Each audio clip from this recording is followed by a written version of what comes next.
Hello friends, कैसे हैं। मैं सोहन सुथार फ्रॉम सुथार टेक फरीदाबाद। कल जो हमने बात किया था आइस पॉप के बारे में, तो उसमें कुछ पॉइंट्स रह गए थे, आधी अधूरी जानकारी थी।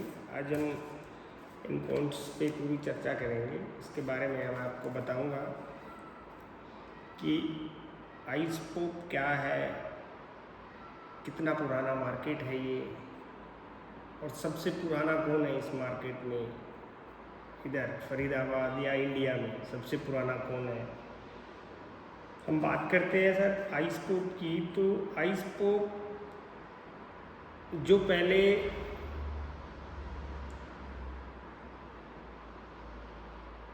पेप्सी चलती थी बच्चों की, जो 1 रुपए की आइटम चलती थी, आज भी वो चलती है, लेकिन सेम उसी तरह ये उस पेप्सी का एक लेटेस्ट वर्जन है, AI वर्जन मान लीजिए। तो बनाने का प्रोसेस भी अलग है, इसका मैन्युफैक्चरिंग का प्रोसेस भी अलग है।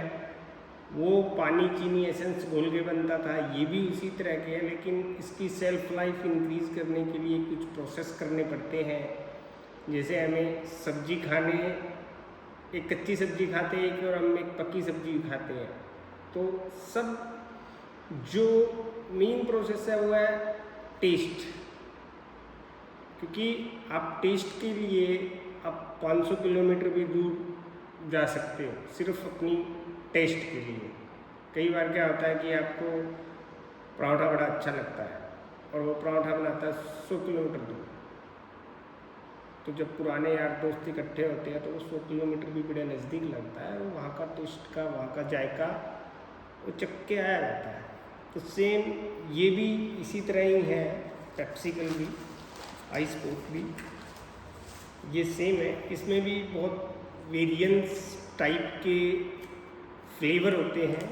अब वो फ्लेवर कौन से हैं, मिनिमम 4 से 5 फ्लेवर आप निकाल सकते हो इसके अंदर, जो अमूमन चलते हैं। मैंगो हो गया, स्ट्रॉबेरी हो गया, ग्रेप्स हो गया, लेमन हो गया, और मैनी मोर। एरिया वाइज अलग अलग टेस्ट अलग अलग जगह का रहता है। तो अभी हम जैसे बात करते हैं इसको बनाने के प्रोसेस के बारे में बात करते हैं। तो सबसे पहले बात करते हैं, इसके लिए या तो DM वाटर की रिक्वायरमेंट रहती है, या फिर आपको पानी का टेस्ट करवाइए और RO प्लांट लगाना पड़ेगा। तो 1000 लीटर का या 500 लीटर का ये RO प्लांट आपको एक लगवाना पड़ेगा।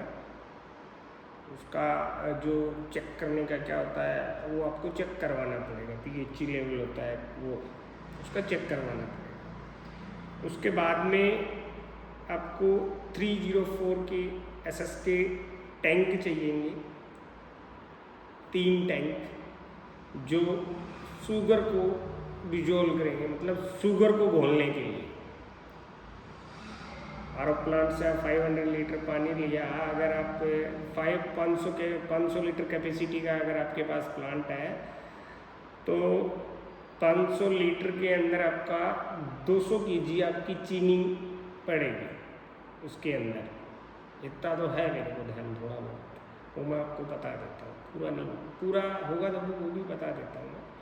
तो आपको पहले RO के बाद में 3 टैंक हमें चाहिए, एक डिजॉल्विंग टैंक चाहिए जिसमें हम चीनी को घोलेंगे।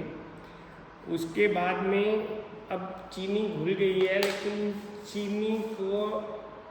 चीनी भी इसके अंदर ना एक ग्रेड वाली चीनी यूज होती है, जो चीनी के काफ़ी सारे ग्रेड्स हैं, लेकिन जो अमूमन पेप्सी में और कोक में या इस तरह के जो प्रोडक्ट्स में जो चीनी यूज होती है, जो शुगर यूज होती है, वो मोस्टली S31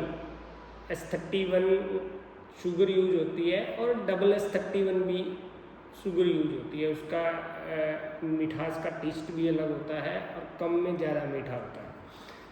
तो उसके बाद में हम इसको स्टीम करेंगे, उसको चीनी को पकाया जाएगा, स्टीम करेंगे उस 500 लीटर पानी को, अब स्टीम करने के लिए ये प्रोसेस एक बाद का है, मैं इससे पहले इसमें बता देता हूँ। डिजॉल्विंग टैंक के बाद में आपको जो इस प्रोसेस के लिए क्या क्या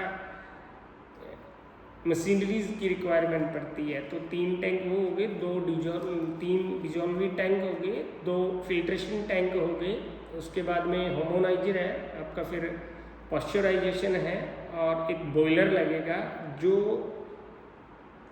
एयर को, हवा को गर्म करेगा, ठीक है, और एक कूलिंग टावर लगेगा। अभी जो हम स्टीम जो पैदा करेगा, स्टीम से हम चीनी को गर्म करेंगे। चीनी को गर्म करने के साथ साथ जो भी आपका प्रोसेस है, जो भी आपको फ्लेवर ऐड करना है, जो उसके अंदर प्रिजर्वेटिव डालने हैं, वो उसके अंदर डालेंगे। फिर वो शुगर का फिल्ट्रेशन होगा, 2 बार शुगर का अलग अलग टैंक से फिल्ट्रेशन होगा। जो कचरा बचेगा या चीनी का जो भी बचता है वो फिर बाहर आएगा। तो ये एक आपके पास परफेक्ट बन के इसको तैयार हो गया। अब इसके बाद में क्या होगा, अब इसमें बैक्टीरिया मारने पड़ेंगे हमें, ताकि लाइफ उसकी ज़्यादा हो सके। अगर आप वैसे ही करोगे तो इसकी कोई लाइफ नहीं होगी, ये 2-3 दिन बाद में ही ख़राब हो जाएगा। आपका डीप फ्रीज नहीं करोगे तो ये 2-3 दिन बाद में ख़राब हो जाएगा। तो उसकी सेल्फ लाइफ बढ़ाने के लिए आप प्रिजर्वेटिव डालने पड़ेंगे, उसको डाल के पकाना पड़ेगा। एक होमोनाइजर और पास्चराइजेशन के थ्रू इसका प्रोसेस हमें क्लियर करना पड़ेगा। तो अब पहले होमोनाइजर होगा, उसके बाद में इसको पास्चराइजेशन करना पड़ेगा 120 डिग्री के टेम्परेचर तक। फिर उसको ठंडा करना पड़ेगा, ताकि एक गर्म में और ठंडे में इसके दोनों साइड से बैक्टीरिया मर जाए और प्रोडक्ट की सेल्फ लाइफ इंक्रीज हो जाए। इसमें आपने अपना पूरा सब कुछ डाला हुआ है, सब कुछ मतलब प्रोडक्ट डल गया है।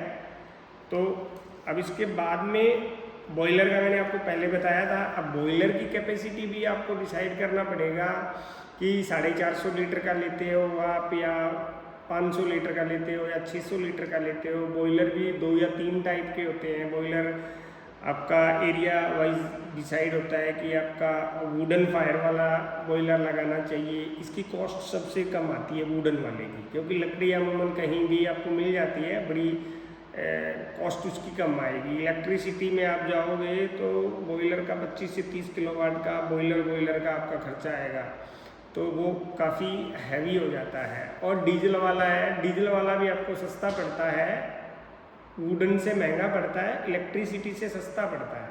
तो ये 3 टाइप के आपके बॉयलर है। बॉयलर के बाद में कूलिंग टावर आता है। कूलिंग टावर का काम क्या है, जैसे हमने पॉस्चराइजेशन किया, पॉस्चराइजेशन के बाद में जो हमारा टेम्परेचर 120 डिग्री है, उसको हम 60 से 70 डिग्री के बीच में हम लेके आएंगे, ताकि हम उसको पैकिंग के लिए जाएं, और पैकिंग के लिए हमें 70 डिग्री चाहिए। तो अभी आपका ये मटेरियल रेडी हो जाएगा। इसके बाद में है हमारा पैकेजिंग का। अब पैकेजिंग के लिए सबसे पहले क्या है, लेमिनेट। अब लेमिनेट भी आपको एक अच्छी क्वालिटी का लेमिनेट यूज होता है इसके अंदर, ताकि आप ये 70 डिग्री के अंदर आप प्रोडक्ट को फिल कर पाएँ, और माइनस में 2 डिग्री या 5 डिग्री या 10 डिग्री, आप कई लोग काफ़ी कमेंट करेंगे कि ये कितने डिग्री तक माइनस में मतलब बर्फ़ जम जाए, ठीक है। और इसकी बर्फ़ भी जो जमती है ना, अमूमन हम जो घर में बर्फ़ जमाते हैं वैसी बर्फ़ नहीं होती, इसका बड़ा सॉफ्टी बर्फ़ होती है, स्पंजी टाइप में होती है। जैसे आपने इसको मुंह में लिया तो बिल्कुल स्पंज की तरह घुल जाएगा, पूरा प्रोडक्ट आपके मुंह में घुल जाएगा। तो वैसी स्पंजी टाइप में इसका होता है। तो अभी आपने पैकिंग करने के लिए सबसे अच्छा मटेरियल होना चाहिए। अगर वो पैकेजिंग मटेरियल का आपको जानकारी नहीं है तो आप मुझे बताइए, हम आपको वो प्रोविज़न करवा के देंगे, ठीक है। पैकेजिंग का, अब पैकेजिंग होने के बाद में इसकी सेकेंडरी पैकेजिंग होती है, वो ट्रांसपोर्टेशन के लिए या फिर डीप फ्रीज करने के लिए, या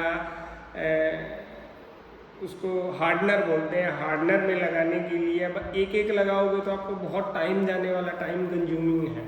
फिर उसका ट्रांसपोर्ट भी करोगे आप तो तब भी आपको प्रॉब्लम आएगी। तो इसका क्या आता है, ये एक सेकेंडरी पैकेजिंग इस तरह का पाउच होता है सेकेंडरी, और इसके अंदर 20 पाउच पैक किए होते हैं और ये यहाँ से सील हो जाएगा। तो इसमें क्या है, जब आप डी फ्रीज करोगे तो इस कंडीशन में आपका डी फ्रीज होगा, तो इसके ऊपर तय स्टैकिंग होती जाएगी। तो इसमें क्या है, जब आप ट्रांसपोर्टेशन करोगे तो ये पूरा पाउच उठाया और डाल दिया। ये अमूमन 20 पाउच, एक के अंदर 20 होते हैं, और किसी भी गाड़ी में जाता है तो ये मतलब 2000 के समथिंग जाता है एक गाड़ी के अंदर।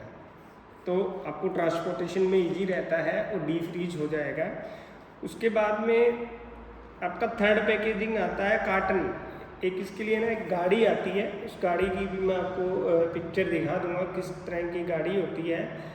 उसके अंदर एक कैंपर होता है और कैंपर के अंदर ये पाउच आप डाल देते हो, हार्डनर में से निकाल के इस बर्फ़, इसमें अंदर बर्फ़ जमी होती है, तो इसको इधर से काट के और बच्चे ऐसे इसको पीछे से दबाते जाएंगे तो ये बर्फ़ टाइप में निकलेगा, स्पंजी टाइप में, बड़ा टेस्टी रहता है, तो वो खाते जाएंगे। तो वो एक गाड़ी आती है, गाड़ी की मैं पिक्चर शेयर कर दूँगा कि इस टाइप की वो गाड़ी होती है। अब इसको आपको, आपका टारगेट सील्स का है, सील्स कहाँ होगी।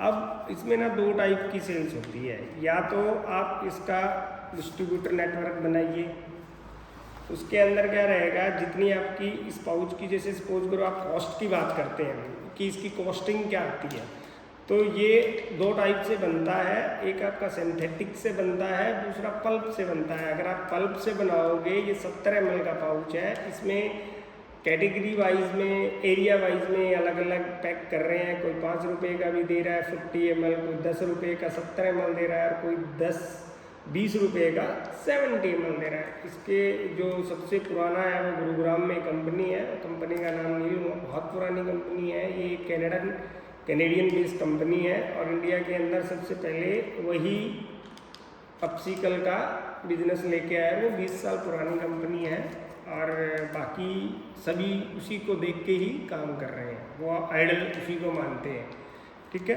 तो इसकी जो कॉस्ट आती है, कॉस्ट अमूमन इसके साथ में आती है, इस पाउच की जो कॉस्ट है वो ₹1.80 से लेके ₹2.35 तक है, डिपेंड करता है इसके अंदर जो मटेरियल आप डालते हो वो किस रेंज का डालते हो, ठीक है।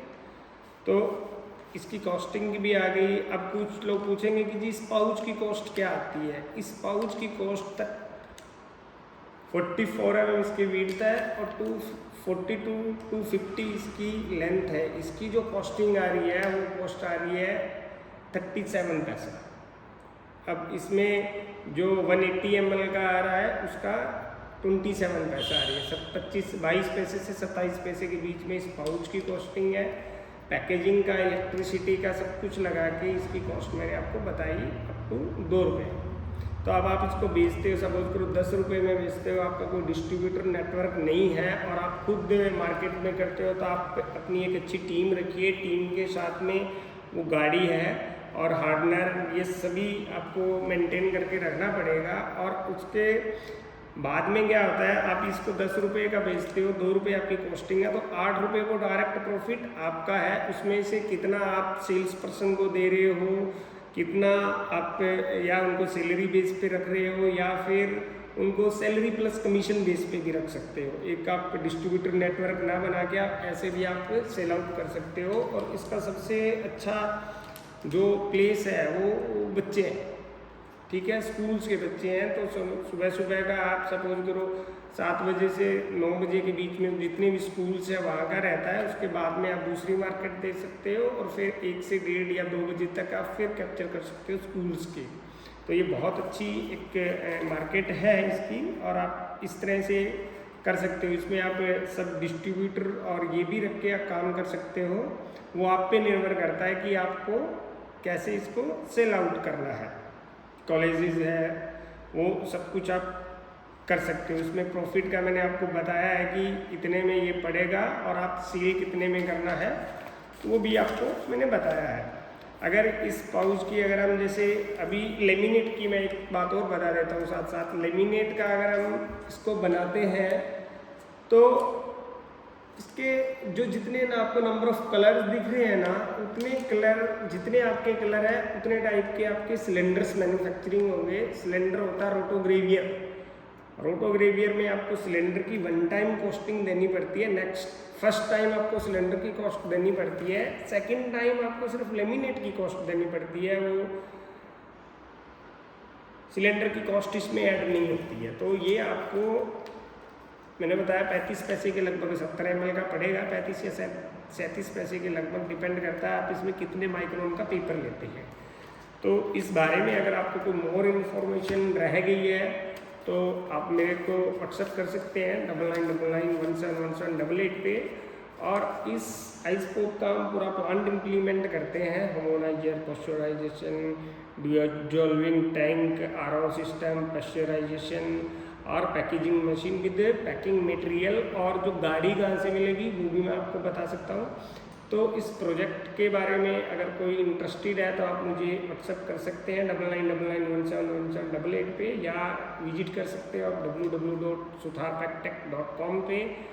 और थैंक यू फॉर देखने के लिए और आपका सपोर्ट करने के लिए। अगर आपने मेरा चैनल सब्सक्राइब नहीं किया है तो प्लीज़ जाके मेरा चैनल सब्सक्राइब कीजिए, बहुत अच्छी अच्छी डिटेल्स उसमें दिया हुआ है। और एक बार फिर मैं सभी मेरे फ्रेंड दोस्तों को मैं होली की शुभकामनाएं देता हूँ। होली के त्यौहार पे आप सब कुछ परिवार के साथ एक अच्छे कलर के साथ में खेलिए। आजकल कलर्स भी अच्छे नहीं आ रहे हैं, स्किन्स में बहुत सारी प्रॉब्लम्स क्रिएट कर देते हैं। तो मिलजुल कर आप ये त्यौहार बनाइए। और ये जो बिजनेस है वो भी सीजनेबल बिजनेस है। अगर इस बिज़नेस में आप आना चाहते हो तो मोस्ट वेलकम है आपका। और इसके रिलेवेंट आपको जो भी डिटेल्स चाहिए आप हमें व्हाट्सएप कर सकते हो। थैंक यू बने रहने के लिए और सपोर्ट कीजिए हमें भी। Thank you, thanks for watching Suthar पैक्टेक।